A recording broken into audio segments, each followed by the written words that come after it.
Presque inconnu du grand public, Édouard Philippe a 47 ans quand il accède au poste de Premier ministre en 2017.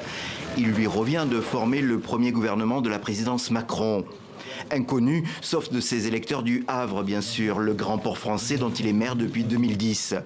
Il se présente donc avec une certaine clarté. Il se trouve que je suis moi-même un homme de droite.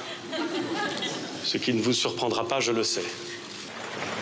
Édouard Philippe n'est pas un novice, c'est un proche d'Alain Juppé. Il va devenir le collaborateur fidèle d'Emmanuel Macron, un président pour lequel il n'avait pourtant pas fait campagne.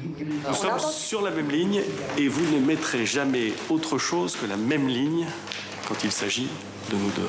Et de toute évidence... Ses critiques parlent de raideur, ses soutiens de courage. En tout cas, il affronte sans fléchir deux crises sociales majeures.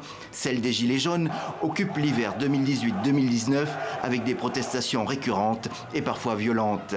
L'hiver suivant, c'est la réforme des retraites qui enflamme la France. La cote du Premier ministre est au plus bas. Il faut savoir parfois prendre des décisions impopulaires lorsqu'on pense qu'elles sont efficaces. Paradoxalement, c'est la pandémie de Covid-19 qui lui apporte la rédemption ces derniers mois. Inquiets, les Français semblent apprécier son style ferme et responsable, ses points de presse détaillés et pédagogiques. Sa popularité remonte. Mais après les municipales, la présidence macronienne cherche un nouveau souffle. Il semble qu'Édouard Philippe n'était pas le mieux placé pour l'incarner. Désormais ex-premier ministre, il aurait quand même accepté une mission, aider le président à consolider la majorité.